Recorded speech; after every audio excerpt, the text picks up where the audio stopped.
À l'archevêché de Conakry, fini le colloque régional consacré au dialogue interreligieux. Il prône le vivre ensemble entre musulmans et chrétiens. La clôture des travaux est marquée par une visite au centre islamique de Donka. C'est tout pour les titres. Après son élection à la présidence de la République, Mamadi Doumbouya effectue son premier voyage officiel à l'aéroport Ahmed Sékou Touré ce vendredi devant la classe dirigeante. Le chef de l'État quitte Conakry pour Addis Abeba, une réponse à l'invitation de l'Union africaine, et c'est pour participer au 39e sommet de l'instance continentale. Adjudant-chef Aboubakar Kamano de la presse militaire. La Guinée fait son retour au sein de la grande famille africaine l'UA, une organisation à la création et au renforcement de laquelle elle a activement contribué. Ce retour très attendu marque la place d'un pays pilier de l'Union africaine, dont l'engagement panafricaniste est unanimement salué sur le continent. Fidèle à sa tradition de leadership depuis les premières heures, la République de Guinée a toujours su assumer pleinement son rôle au sein des instances africaines. Notre pays prendra part aux travaux du 39e sommet de l'Union africaine, prévu les 14 et 15 février 2026 à Addis Abeba en Éthiopie. C'est dans ce contexte panafricain que le président de la République, son Excellence M. Mamadi Doumbouya, a quitté Conakry ce vendredi 13 février 2026 pour la République démocratique fédérale d'Éthiopie. À l'aéroport international Ahmed Sékou Touré, plusieurs personnalités étaient présentes au cérémonial de départ du chef de l'État. Au bas de la passerelle, le chef de l'État a eu droit à tous les honneurs dus à son statut de président de la République.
Symbolisant la reconnaissance et le respect, le président de la République a fait le tour de la haie d'honneur pour échanger de chaleureuses poignées de main avec les autorités civiles et militaires invitées à prendre part à ce cérémonial qui marque le tout premier voyage officiel du chef de l'État depuis son investiture à la magistrature suprême de notre pays.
Après les différentes étapes protocolaires de ce voyage de travail du président de la République, Son Excellence M. Mamadi Doumbouya, chef de l'État guinéen, s'est confortablement installé à bord de son avion présidentiel qui a décollé aux environs de 13 heures, direction Addis Abeba en République démocratique fédérale d'Éthiopie. Conférence des postes des États de l'Afrique de l'Ouest. On prend la direction de Banjul, capitale gambienne. C'est pour la 3e fois consécutive. Au Conseil des ministres, Mourana Souma est autour de la table. Au même moment, admission de la Guinée au poste de secrétaire exécutif de la CPAO. Marie-Angélique Bangoura, envoyée spéciale.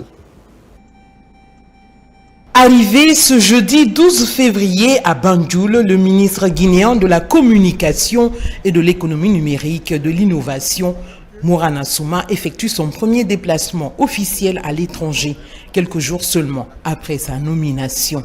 À sa descente d'avion, il est accueilli par le consul honoraire de la Guinée en Gambie, le colonel Aboubakar Yula. Après les civilités d'usage, le ministre se rend au lieu abritant la 3e session des ministres de la Conférence des postes des États de l'Afrique de l'Ouest, CPAO. La rencontre réunit 12 pays membres, dont la Gambie, le Ghana, le Burkina Faso et le Sénégal. Opérateurs postaux et autorités de régulation y échangent autour des enjeux de coopération et de modernisation du secteur postal dans l'espace ouest africain. Je voudrais exprimer nos remerciements les plus chaleureux à son Excellence M. Adama Barrow, président de la République de Gambie, ainsi qu'à son gouvernement pour l'accueil fraternel, la qualité irréprochable de l'organisation et l'attention constante accordée à nos travaux depuis l'arrivée à Banjul. Je voudrais également transmettre au nom du président de la République, son Excellence Mamadi Doumbouya, ses sincères remerciements à son frère, le président Adama Barrow, pour l'honneur qu'il a fait à la Guinée en prenant part le 17 janvier dernier à sa cérémonie d'investiture. Un geste fort qui témoigne de la solidité de nos liens et de notre attachement commun à l'intégration sous-régionale.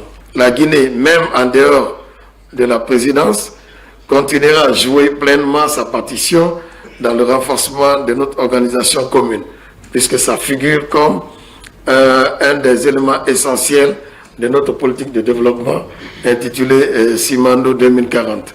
C'est dans cet esprit de continuité et d'engagement que mon gouvernement a décidé de présenter la candidature de la République de Guinée au poste du secrétaire exécutif de la CPAO. En passant le flambeau à la République sœur de Gambie, je souhaite plein succès à mon collègue ministre dans l'exercice de cette haute responsabilité. J'invite enfin chacun de nous à veiller scrupuleusement au respect de nos textes. La Guinée, qui assurait jusque-là la présidence du Conseil des ministres de la CPAO, passe officiellement le flambeau à la Gambie, après 4 années de mandat marqués par la relance du dialogue sous-régional.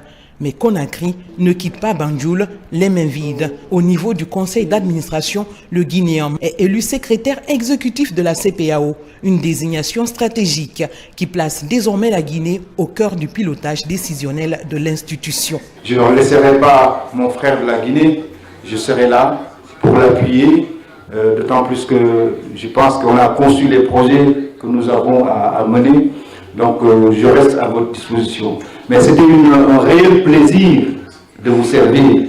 Et merci beaucoup pour votre aimable soutien et de m'avoir fait confiance. En me disant par consensus à la tête de notre institution, vous me confiez une mission très très lourde, mais vous l'avez allégée. Parce que quand vous faites venir à mes côtés un frère siamois, aguerri à la tâche, qui ne se présente pas dans le monde postal de la planète Terre, je me dis que le chemin est devenu beaucoup plus facile. Je félicite M. Isaac Nyambayao pour son choix à la tête du conseil d'administration. Au terme de cette rencontre, les experts quittent Banjul avec une feuille de route claire et opérationnelle. L'enjeu est de faire de la poste ouest africaine un véritable outil de développement au service des populations. À travers ce mandat, les autorités guinéennes entendent peser davantage sur les orientations du secteur postal.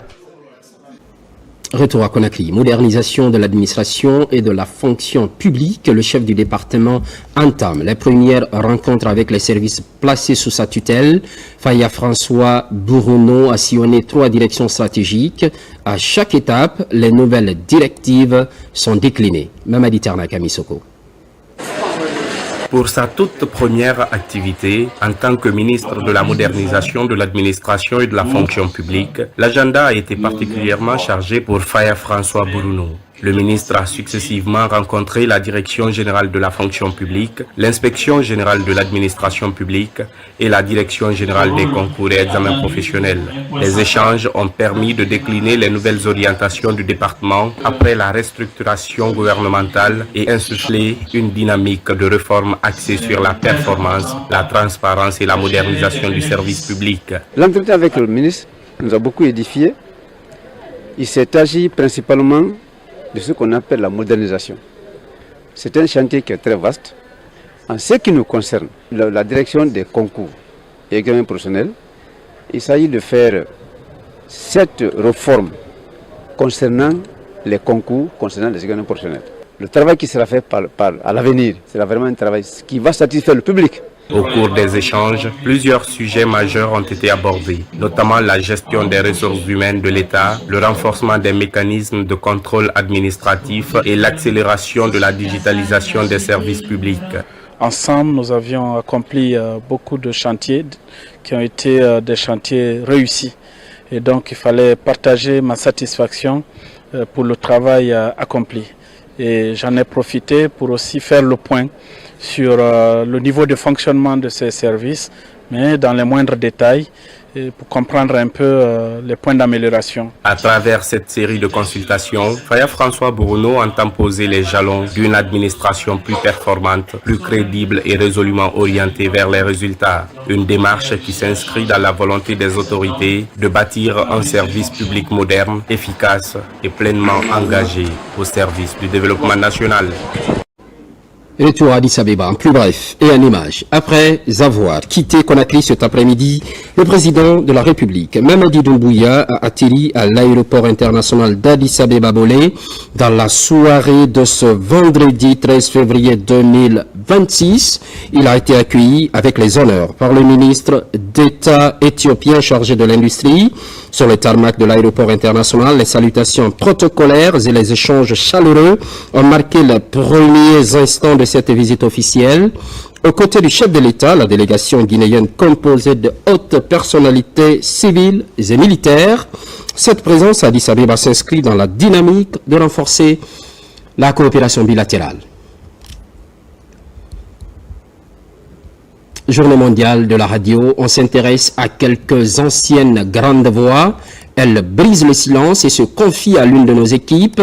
Ce sont des témoignages qui rappellent leur carrière, mais surtout l'évolution de la radio, un média qui défie le temps malgré l'influence des nouvelles technologies.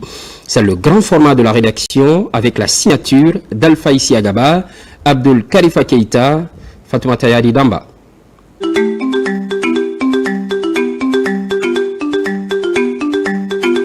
C'est un générique qui a bercé plusieurs générations. Il s'agit d'un extrait du morceau de Djily Moussa Diawara, proposé et réalisé par Jean-Baptiste Williams. Nous sommes au milieu des années 1980. À cette époque, la radio nationale rayonne dans tous les foyers. Hadja Maïmouna Diallo, ancienne grande voix de Radio Guinée, se souvient avec émotion de ces moments d'intense ferveur radiophonique où l'antenne rassemblait et informait des millions d'auditeurs. Quand j'entends le générique du journal parler, je suis émue parce que ça me fait rappeler de grandes voix, de la voix de la Révolution et de Radio Guinée. Il n'y avait pas de télévision, il n'y avait que la radio. Donc tout le monde était accroché à la radio. Toutes les informations passaient par la radio. Tout ce que la radio dit, c'est ça la vérité, à tous les niveaux et partout. et c'était suivi. La radio ne se meurt pas. Non, elle ne va pas mourir. Elle n'a plus le poids qu'elle avait. Nous avons également rencontré d'autres figures emblématiques de Radio Guinée. Thierno Mamadou Diallo, journaliste, ainsi qu'Ousmane Kamaradi Ossé, ancien directeur général de la RTG.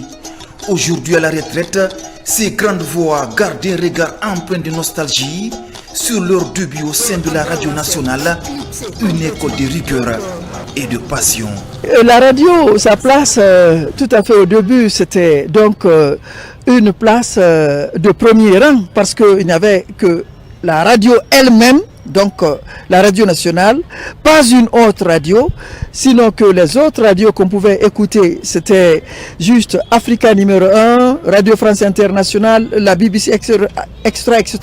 Mais en ondes courtes, mais en FM, non, il n'y avait que juste Radio Guinée. Toutes les émissions avaient ce caractère politique. La chance, n'est-ce pas, à ce début, c'est que vraiment la plupart de ceux qui venaient, et surtout que les cadres ne sont venus à la radio qu'à partir des années 70, et les sortants, n'est-ce pas, des universités. Donc il y avait quand même vraiment des compétences. Vraiment, les gens avaient une bonne culture, une bonne formation. Il suffisait seulement de transiter un peu vers le studio école pour montrer à chacun comment dire, donc comment parler, pour ne pas dire comment lire un texte, n'est-ce pas, à la radio. Nous, on avait ce qu'on appelle le conducteur, ce que vous n'avez pas aujourd'hui. En plus, on prenait aussi des émissions qu'on animait. Et c'était ça. C'est pas comme aujourd'hui où vous avez d'autres types de régie d'antenne ou de conduite de l'antenne. Ce n'est pas pareil. Nous, on a commencé, on n'avait pas le numérique. Donc, tout était écrit à l'époque. Je suis arrivé directeur de la RTG en 2010. Je suis resté là quelques mois. J'ai quitté et je suis allé dans le privé. Mais en ce 21e siècle, la radio fortement bousculée par l'essor des nouvelles technologies de l'information et de la communication. Face à la concurrence du numérique, des réseaux sociaux et des plateformes en ligne, elle doit se réinventer pour continuer à exister. On ne ment pas à la radio. On sait que les informations qui filtrent aujourd'hui au niveau de la radio, c'est des informations fiables, c'est des informations claires. Maintenant, est-ce que c'est le moyen le plus privilégié? Ça en est une autre question. Donc, la radio d'hier, la radio d'aujourd'hui et la radio de demain, la radio reste la radio. Tu sais que les journalistes de la radio, eux, ils parlent pour les oreilles. En fait, ils représentent les yeux, ils représentent les oreilles, ils représentent en même temps l'écriture si tu sais écrire. Là, en tant que quelqu'un qui s'y connaît un peu, tu connais l'effort que le journaliste de la radio est en train de mettre pour que toi tu puisses comprendre. Pour que la radio puisse résister au temps, il faut absolument que toutes les émissions passent sur l'internet. Même les journaux les plus percutants aujourd'hui, soit ils virent vers la télé, soit ils virent vers la radio. Donc en fait, un média ne remplace pas un autre, mais là il faut s'adapter. La meilleure façon de s'adapter, c'est de migrer vers l'internet. En ce 13 février, l'occasion de la Journée internationale de la radio, célébrée à travers le monde, l'heure est à la réflexion. La radio, média le plus accessible et le plus proche des populations, doit opérer sa mue pour relever les défis actuels, s'adapter aux nouvelles technologies, innover dans les formats actuels, renforcer l'interactivité. Autant de leviers indispensables pour préserver sa place dans le temps et continuer à écrire l'histoire. Radio Guinée, les projecteurs sur le monde. Merci Alpha Isiagaba pour ce rétroviseur sur la radio. Positionnement de la Guinée sur les marchés régionaux et internationaux. Cela passe par le digital. Une nouvelle plateforme numérique est disponible. Il est question de faciliter l'accès aux documents administratifs liés à l'exportation. Falilou Diallo pour plus d'explications. Dans la dynamique de modernisation de sa communication institutionnelle numérique en faveur des exportateurs et positionner la Guinée sur les marchés régionaux et internationaux, la GUIPEX met en place une nouvelle plateforme numérique interactive, une vitrine digitale au service des exportations guinéennes. Toutes les entreprises n'ont pas le temps de quitter à l'intérieur pour venir ici pour connaître ici les informations concernant la procédure d'exportation d'un produit. Donc cette plateforme va permettre ici à ces acteurs d'avoir les informations en temps réel et facilement. Et aujourd'hui, les exportateurs ont acheté le cacao ici à un prix vraiment très élevé et ils ne peuvent pas le vendre. Et s'il y avait des plateformes comme ça qui pouvaient donner des informations directement à temps réel, les exportateurs pouvaient dire alors écoutez, on va attendre d'acheter d'abord pour comprendre d'abord la bourse de New York, la bourse au niveau international pour pouvoir se positionner au niveau de l'achat du cacao.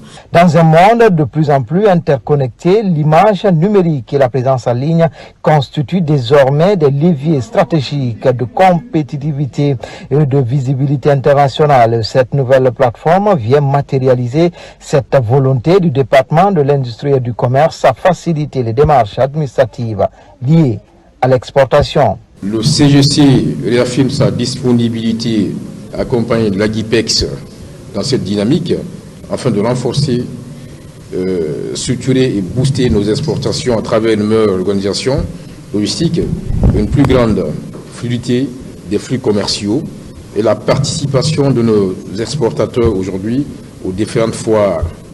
Cette initiative, dis-je, est une ambition large de transformation de notre économie, le développement de notre industrie et l'expansion de nos échanges commerciaux avec l'extérieur.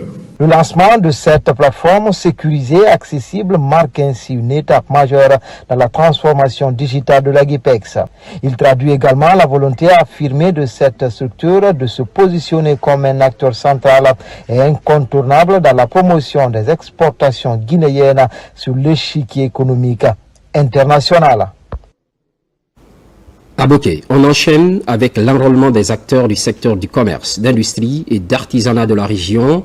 Les opérations sont effectives sur le terrain et c'est pour un double objectif, identifier les acteurs et promouvoir leurs activités. Younous Atawel Kamara. Les responsables en charge du bureau de la Chambre régionale de commerce, d'industrie et d'artisanat de Boké entendent redynamiser le secteur. Le lancement officiel de la campagne d'enrôlement des membres du secteur illustre parfaitement cette volonté des responsables du bureau régional. Dans cette salle, opérateurs économiques, commerçants, industriels et artisans de Boké sont fortement mobilisés pour se faire enrôler en vue d'obtenir la carte d'adhésion. À notre niveau ici, nous demandons les pièces à fournir. La carte d'identité, soit le passeport, ou l'extrait biométrique. Ceux qui sont dans le formel, on demande aussi le RCCM et le NIF ou le CUTIS, qu'il soit un opérateur économique, un industriel, un artisan, ils sont tous concernés. Je les encourage de venir parce qu'une fois ils ont cette carte, et ils seront assistés par la Chambre.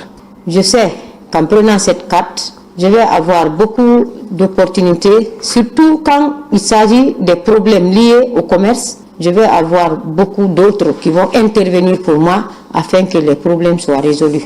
Ici, toutes les mesures sont envisagées pour le bon déroulement du processus d'enrôlement des adhérents venus de partout dans la région de Boké. Cette carte peut appuyer l'intéressé au niveau des institutions internationales, l'obtention de visas et surtout les forums qui se tiennent à l'extérieur. L'intéressé peut facilement voyager et facilement aussi trouver des partenaires. Puis c'est ce qui aujourd'hui doit animer tout Guinéen aujourd'hui. Il faut qu'on change de fusionner aujourd'hui. Ce processus d'enrôlement des adhérents du bureau régional de commerce, d'industrie et d'artisanat de Boké va se poursuivre dans les différentes préfectures et sous-préfectures relevant de la région administrative de Boké. On reste toujours à Boké, cette fois-ci au cœur des projets communautaires, facilitation de l'accès aux services sociaux de base, un coup de pouce de la compagnie des bauxites de Guinée. L'enveloppe est débloquée annuellement et s'élève à 2 millions de dollars. Elle est destinée à la réalisation des travaux d'intérêt public. Foudé Camara. Au-delà de l'exploitation minière, la compagnie des bauxites de Guinée accompagne les communautés locales à travers la réalisation de plusieurs infrastructures sociales de base. Dans la mise en œuvre de cette politique de réduction des disparités, 4 salles de classe sont sorties de terre à Boké, à Missira, dans la sous-préfecture de Binti-Modia.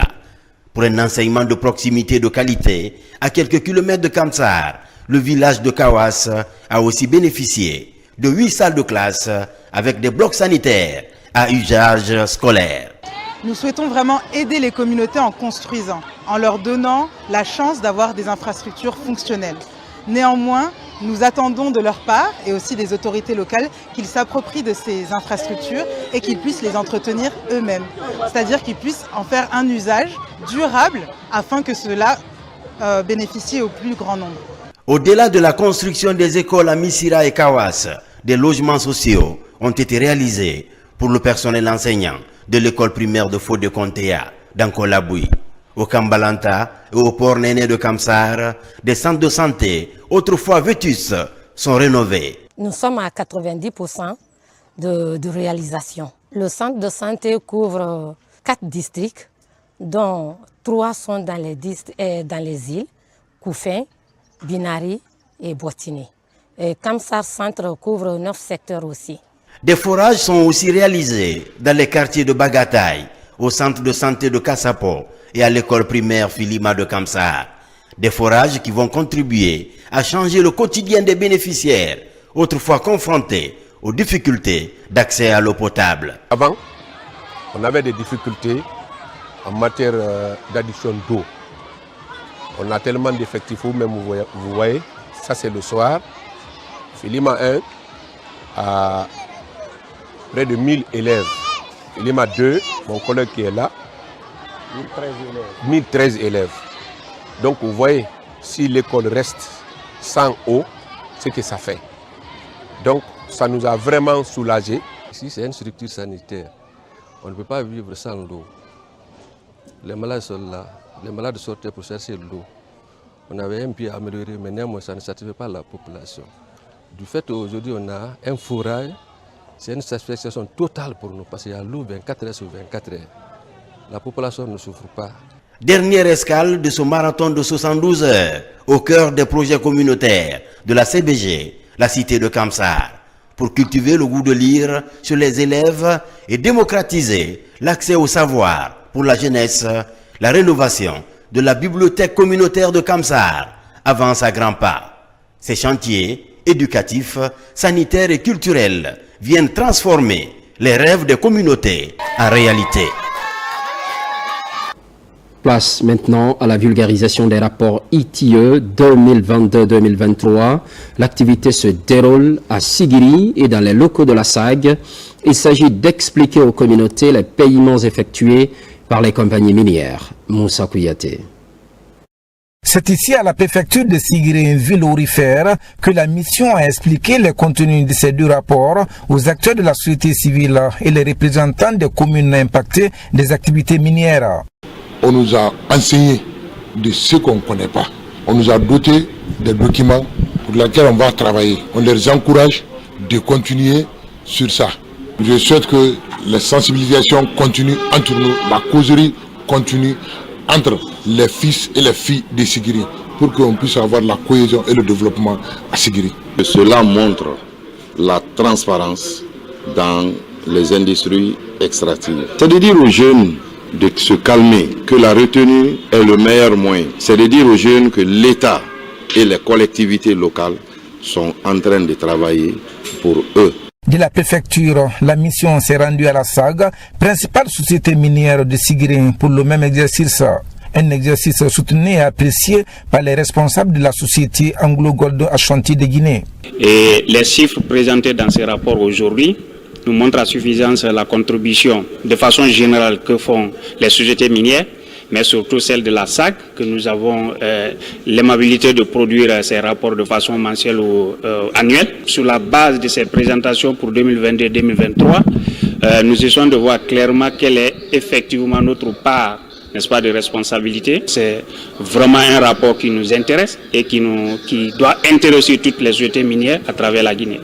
Selon les rapports, la production artisanale de l'or a dépassé la production industrielle ces dernières années. Pour ces responsables de la SAG, des dispositions doivent être prises par les autorités pour changer la donne. Par ailleurs, entre civils et militaires, le débat s'installe. L'Université générale Lansana Conté de Symphonie a servi de cadre Objectif, briser le tabou entre ces deux entités. Il est question de mieux outiller la jeunesse face aux défis du marché de l'emploi. Adjudant Abdelkader Kamara de la presse militaire. La générale de brigade Fatoumata Yari Silla, directrice générale des pensions militaires et anciens combattants, troque le commandement pour la transmission du savoir-faire. Ici, à l'Université générale Lansana Conté de Somfounia, elle préside une séance intensive de renforcement de capacités. Au menu pour ses participants, le leadership professionnel, la gestion des ressources humaines et les techniques de recherche d'emploi. L'objectif est clair, insuffler la rigueur du treillis dans le parcours académique pour mettre l'excellence et la discipline au service exclusif de la nation. Cet atelier s'inscrit parfaitement dans cette philosophie. En réunissant militaires, journalistes et acteurs de la société civile, nous avons créé un espace de dialogue qui incarne concrètement ce que doit être l'action civique. Durant ces jours passés ensemble, vous avez exploré 3 domaines qui constituent les fondations de toute organisation moderne et efficace. Ces thématiques ont été choisies avec soin. Elles répondent aux exigences actuelles du monde professionnel, aux enjeux de gouvernance moderne et aux nouveaux défis de la communication numérique. Pendant plusieurs jours, les barrières hiérarchiques et les clivages entre civils et militaires se sont effacés. Facilitateurs et participants ont communié autour d'un idéal unique. Renforcer la capacité des forces de défense et de sécurité, mais aussi les civils dans ces modules-là, c'est de leur permettre de comprendre toutes les dimensions, toute la chaîne d'une décision qui va forcément impacter la vie de leurs collègues, leurs camarades et leur société. Nous avons appris avec eux le leadership, le management, en plus la gestion des ressources humaines, ce qui nous rend très forts dans le futur, comment collaborer, échanger avec nos chefs. Cette initiative de la structure de communication Arcom Guinée prouve que la rigueur militaire et l'effervescence universitaire forment un alliage puissant. En transmettant ses valeurs, la générale de brigade Fatoumata Yari Silla trace une voie pour la jeunesse, celle d'un leadership sans frontières où l'excellence reste le seul mot d'ordre. Dans l'actualité toujours, préservation et valorisation des ressources naturelles. Un projet local piloté depuis 2023 par les paysans du Fouta Djallon. Pour la clôture, un bilan est dressé. On note des hectares reboisés, des pépinières créées et plusieurs formations au profit des jeunes et femmes. Saint-Martin Fancina de nous. Au cœur du massif du Fouta Djallon, véritable château de l'Afrique de l'Ouest, évolue le projet Hiwen Bourenden Farli, c'est-à-dire protéger la nature et notre devoir. Une démarche innovante de la Fédération des paysans du Fouta Djallon, portée depuis 2023. 3 ans après, les acteurs se retrouvent pour évaluer les résultats obtenus, identifier les défis persistants et tracer des perspectives durables pour la gestion intégrée. On fait dedans de l'alphabétisation pour apporter un plus aux femmes parce que la tâche est plus forte. Mais aussi, il faut savoir que on a fait des cordons pierreux pour protéger davantage les falaises pour que toute l'eau ne ravine pas la terre vers les cours d'eau. Face à ces défis, la Fédération des paysans du Fouta Djallon a porté une approche à la fois ambitieuse et pragmatique, intervenir à l'échelle des sous-bassins versants en associant dans une approche territoriale les collectivités, les services de l'État et l'ensemble des usagers. C'est cette vision concertée que nous avons souhaité accompagner, à hauteur de 800 000 € pour une durée de 3 ans. Co-financé par l'Agence française de développement AFD et de CCFD Terre Solidaire, ce programme a permis d'accompagner les producteurs des préfectures de Koundara, Gawal, Mali, Tougué, Luma, Pita, Labé et Dalaba dans une dynamique collective pour une meilleure gestion des ressources en eau et l'adoption de bonnes pratiques agroécologiques adaptées au changement climatique. Merci à la Fédération paysanne du Fouta Djalon. L'intervention dans le massif de Fouta Djalon s'inscrit en droite ligne des priorités définies par Madame la ministre de l'Environnement et du Développement durable, qui nous a instruit en réponse à l'annonce de l'engagement de la Guinée pour l'inscription du massif de Fouta Djalon sur la liste du patrimoine mondial de l'UNESCO et aussi sur la liste de réserve mondiale de biosphère. À travers cette initiative, la Fédération des paysans du Fouta Djalon démontre que la protection des ressources naturelles n'est pas uniquement une question environnementale. Elle est aussi économique, sociale et générationnelle, avec un message clair. La sauvegarde des sous-bassins versants, un engagement indissociable de la sécurité alimentaire, de la stabilité rurale et du développement durable de la région. À Kindia, le ministre de la Culture sur le chantier de voile de la mariée, en site en construction classé prioritaire par le président de la République. Objectif de la visite, faire vite et bien dans le but de positionner la Guinée comme destination touristique. Fatoumata Batouli Diallo. Les travaux de rénovation et d'extension du voile de la mariée, bijou naturel de Kindia, avancent à grands pas. Le taux d'exécution est estimé à plus de 82%. Sur le terrain, le ministre Moussa Moïse Silla met un accent particulier sur l'importance de ce site avant d'inviter les autorités administratives et populations riveraines à une bonne collaboration avec les travailleurs pour accélérer les travaux. Il est important pour nous que ce site soit terminé le plus rapidement possible avant le début des grandes pluies.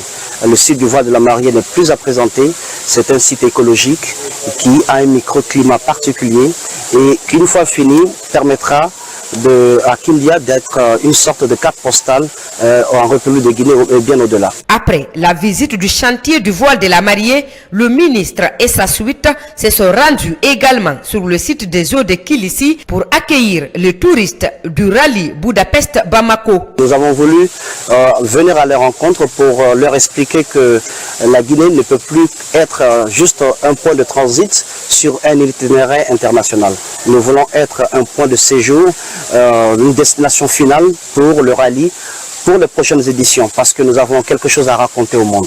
Les touristes du rallye Budapest-Bamako ont été séduits par l'accueil et la chaleur humaine. Des cadeaux symboliques, casquettes locales et statuettes traditionnelles ont renforcé l'identité culturelle de l'étape. Qu'on voit souvent à la télévision, dans les médias occidentaux, et que c'est vraiment unique comme expérience. Les gens sont très sympathiques, on adore, les paysages sont merveilleux.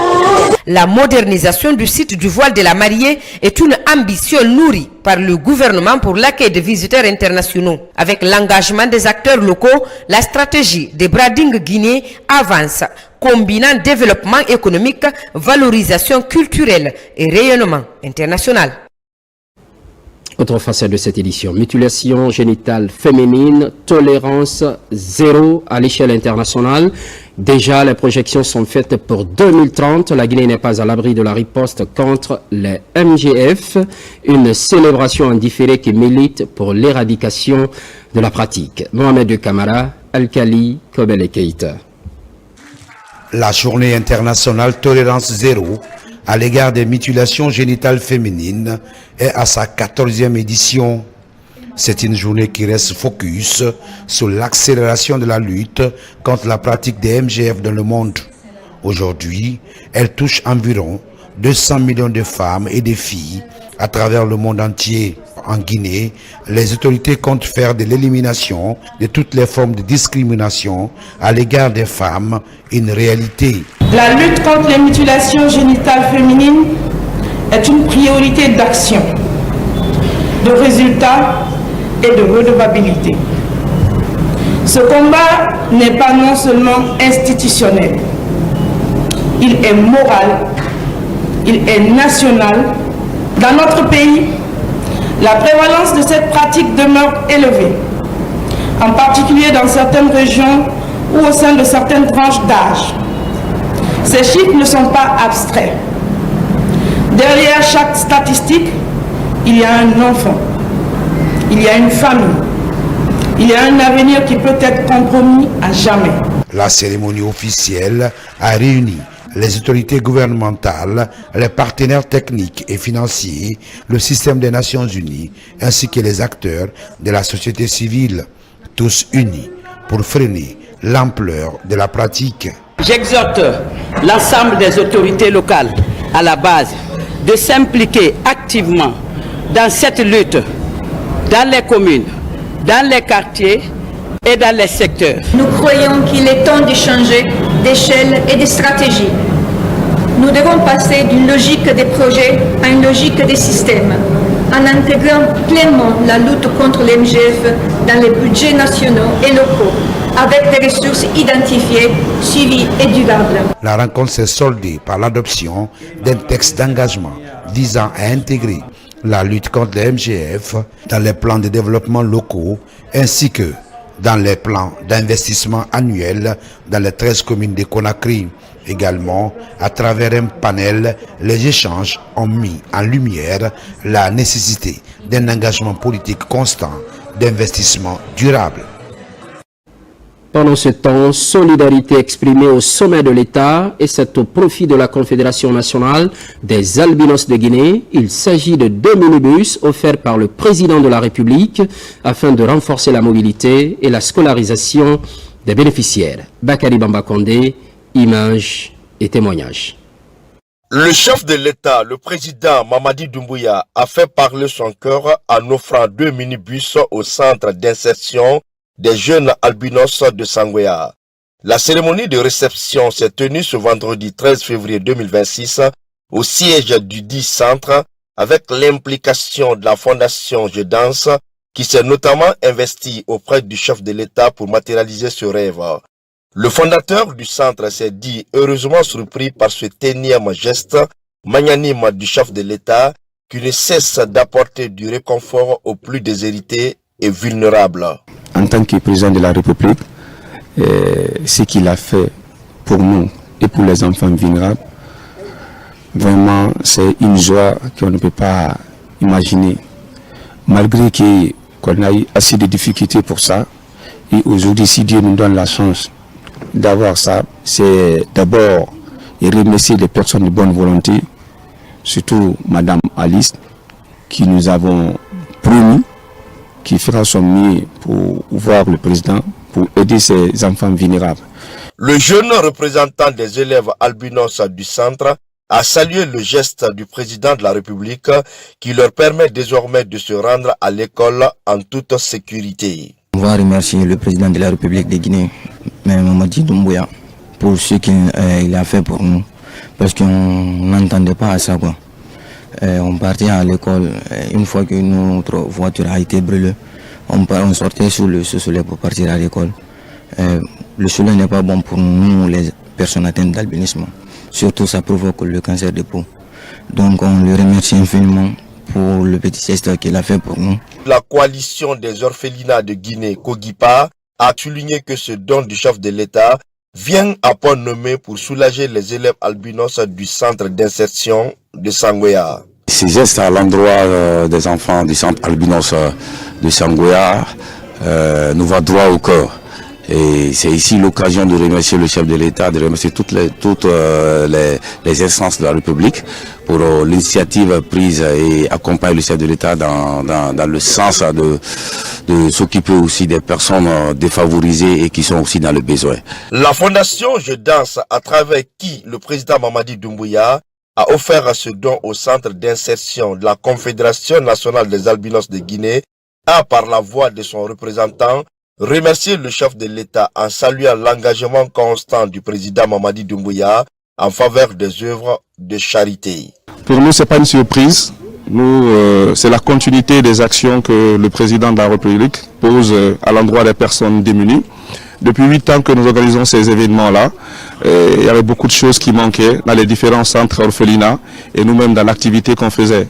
Mais depuis l'arrivée de son Excellence, Monsieur le Président de la République, il a exprimé et a montré à suffisance combien de fois les questions liées aux enfants démunis le préoccupent. Donc c'est des questions majeures qu'il prend en compte. La cérémonie s'est terminée par la remise officielle des clés des 2 minibus au fondateur du centre d'insertion de la Confédération nationale des albinos de Guinée de Sangoya élargie aux responsables de la coalition des orphelinats de Guinée, Kogipa.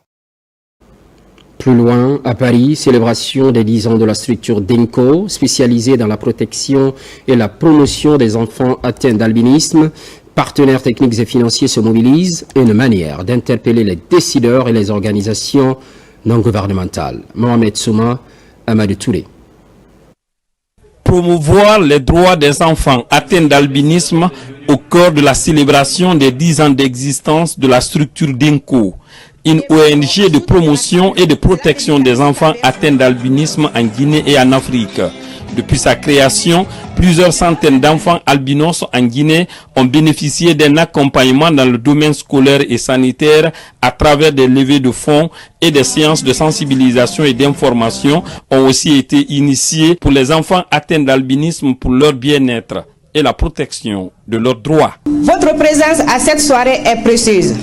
Elle nous a permis de récolter des fonds afin de continuer à poser des efforts utilisés et symboliques pour améliorer la vie des personnes albinos. Aujourd'hui, après 10 années de travail, nous pouvons affirmer avec fierté que des progrès réels ont été accomplis. Ce gala de levée de fonds dans le cadre de la célébration des 10 ans d'existence de la structure est soutenu par les organisations de promotion des droits des enfants albinos et l'ambassade de Guinée en France. Et surtout remercier les organisateurs franchement pour cette belle initiative. Soutenir et accompagner les albinos, c'est soutenir les enfants, c'est soutenir les Guinéens, ce sont nos frères, ce sont nos sœurs. L'État est en train de mettre des mécanismes en place pour soutenir les personnes atteintes d'albinisme. Tout dernièrement, une loi est passée dans notre pays portant protection des personnes atteintes d'albinisme. Cela dénote de la volonté ferme des autorités de notre pays à accompagner cette couche vulnérable. La structure DENCO est l'initiative d'une mère d'enfants porteurs d'albinisme. Cette ONG a soutenu plusieurs enfants albinos du continent dans l'offre de produits médicaux, scolaires et des campagnes de sensibilisation sur les risques liés à l'albinisme chez les enfants. Retour au pays, on fonce à Kérouané, dans la commune rurale précisément. Un budget annuel est adopté. C'est pour 2026 bien sûr. Le montant se chiffre à plus de 4 milliards de francs guinéens. Ambition affichée, satisfaire les attentes des populations. Djamokaba, explication. Dans la cité d'Almamissa Mouri Touré, la délégation spéciale affiche ses grandes ambitions de développement local durable. Cette année, encore plus de 4 milliards de francs guinéens sont à mobiliser pour achever des chantiers ouverts et réactiver d'autres secteurs comme l'éducation, la santé et les infrastructures routières. Le budget qui vous est soumis est orienté vers les priorités essentielles. Les infrastructures de base, l'éducation, la santé, l'assainissement et l'amélioration des conditions de vie de nos concitoyens. La session budgétaire est placée sous le signe de la transparence et de la participation citoyenne. Sur la table des débats, dresser le bilan de l'année 2025 afin de corriger des insuffisances avant de lancer la nouvelle saison de gouvernance locale. Des axes prioritaires sont définis pour répondre aux besoins communautaires. La session budgétaire de cette année, c'est servir de se passer pour construire le présent. Donc ça cadre parfaitement bien avec la volonté du gouvernement de servir ensemble, d'être ensemble au profit des populations de Guinée. Je demande à tous les opérateurs économiques, aux commerçants, aux artisans, à tous ceux qui doivent payer les impôts, les taxes, pour pouvoir mettre tout en œuvre pour effectivement la réalisation du budget de la commune urbaine de Kérouané. À la tête de la municipalité de Kérouané, Lamfia Touré est très engagé à rassurer les communautés pour le respect des engagements communs. Des engagements basés sur le maintien de la bonne gouvernance de proximité pour une gestion de la chose publique guidée par l'esprit de redevabilité et d'obligation de résultats. Développement local toujours. En plus des chiffres et de façon plus pratique, réhabilitation de 46,3 km, une route reliant la commune urbaine de Labé aux communes rurales de Noussi, Mambéa et Kankalabé. Concrétisation de la volonté du gouvernement, délai d'exécution, 5 mois. Sarafudine Diallo, Nabilay Moussa Kamara. La réhabilitation de la route de 46,3 km reliant la commune urbaine de Labé aux communes rurales de Noussi, Mombéa et Kankalabé devient enfin une réalité. Longtemps attendue par les populations riveraines, cette infrastructure est réalisée grâce à la volonté du président de la République, Mamadi Doumbouya, à travers le ministère des Travaux publics sur financement du budget national de développement. À l'entreprise chargée d'exécuter ces travaux, nous disons Toli et leur demandons humblement de bien vouloir réaliser cet ouvrage dans les règles de l'art, des normes, de délai impartis et de la qualité requise. Les travaux entièrement mécanisés et intégrant des ouvrages de franchissement s'étaleront sur une durée de 5 mois. Nous nous engageons à réaliser ces travaux dans le respect des normes techniques avec un suivi permanent assuré par les services compétents. Les travaux qui démarrent aujourd'hui portent à la fois sur la chaussée et sur les ouvrages de franchissement le long de la route afin de garantir une meilleure résistance aux intempéries et une praticabilité en toute saison. Le lancement officiel de ce chantier a mobilisé autorités administratives et locales, bénéficiaires et responsables de l'entreprise. Tous saluent un projet structurant, porteur d'espoir pour les communautés traversées. C'est de créer la richesse pour cette population afin que le revenu s'améliore. Pour tous ces actes, nous disons au président de la République, Mamadi Doumbouya, merci. Cette route, une fois réhabilitée, va désenclaver les localités de Noussi, Mombéa et Kankalabé. Relancer les activités commerciales et agricoles, renforcer la cohésion sociale communautaire et positionner à nouveau comme un grenier agricole pour les préfectures de Labé et d'Alaba. Appui aux collectivités locales, un défi que se fixe l'ANAFIC. À Farana, le directeur général de l'institution évalue les travaux en cours de réalisation. Par ailleurs, il profite pour installer le nouveau chef d'antenne de la région. Ibrahima Oulenfofana, Silati Kourouman. Le directeur général de l'Agence nationale de financement des collectivités ANAFIC est à Farana.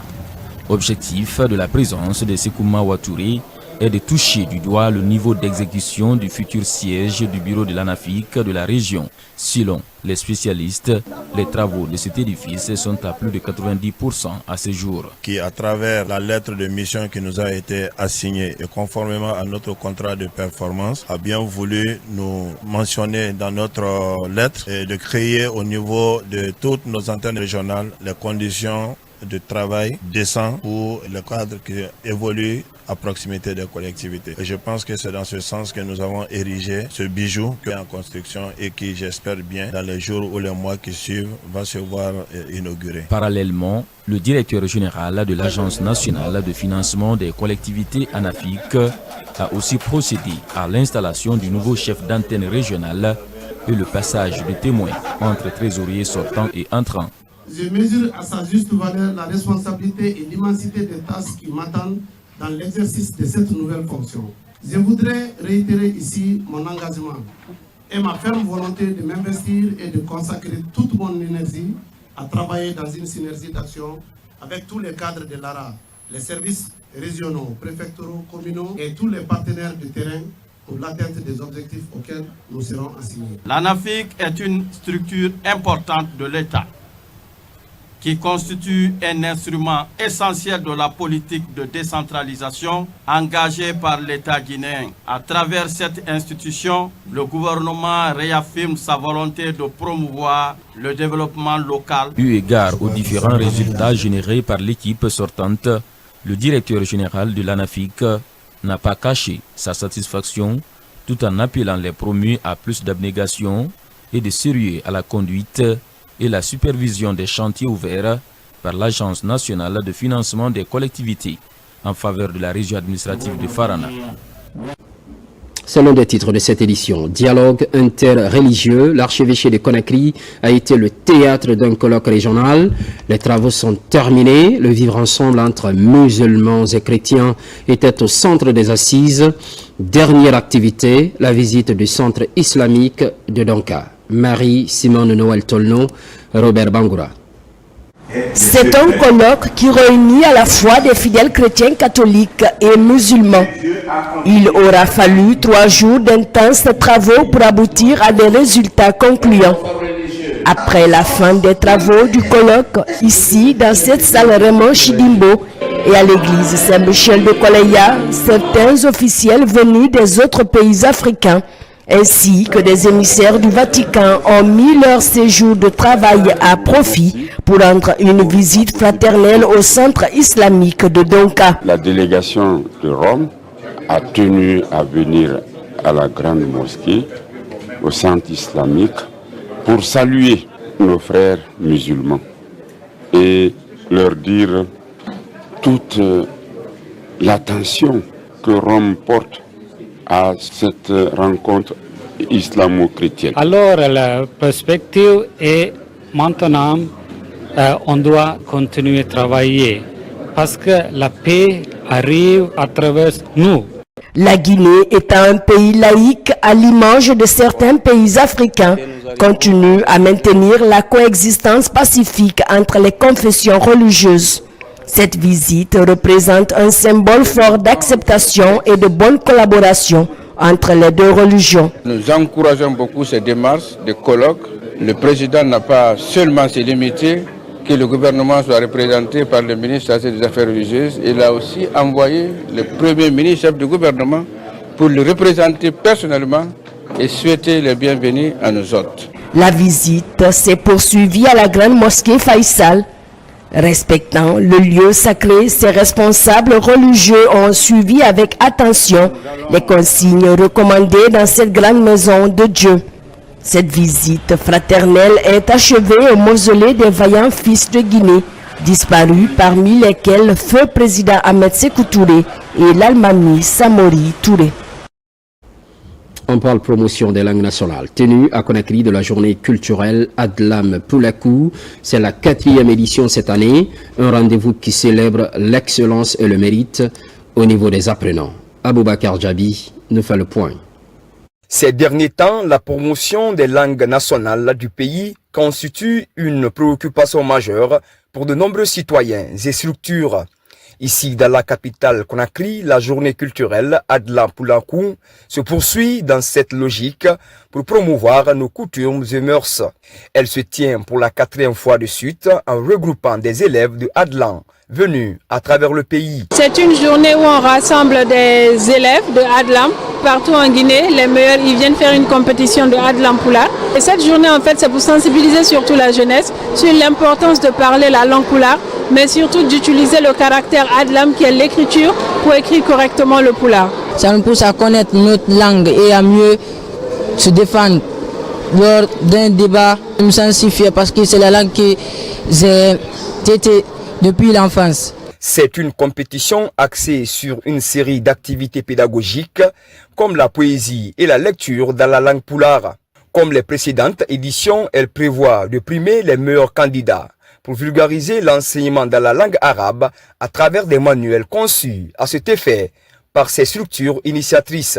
La cause commune, c'est cette langue nationale. C'est notre arme, c'est l'arme qui va nous aider à assurer l'indépendance guinéenne. La vraie indépendance guinéenne, c'est d'avoir encore l'autonomie de la langue. Nous savons que nos langues nationales, c'est notre culture, c'est affirmer son identité tout en étant avec les autres aussi. Donc c'est quelque chose à encourager. Mais ça, je sais que des moyens seront déployés pour permettre aux langues nationales d'exister telles qu'il se doit. Dans cette salle des congrès du Palais du Peuple, ces participants n'ont pas manqué d'afficher leur identité culturelle. À travers ce moment festif et éducatif, il a été aussi question de mettre en valeur le textile guinéen, une manière de bien représenter la diversité culturelle et traditionnelle du pays pour un développement socio-économique durable. Merci de nous suivre à Lola, Kankan, Koubia, Dubreka et partout en Guinée, notre paradis, terre de richesse et d'innovation. Les programmes se poursuivent, constante fidélité à toutes et à tous.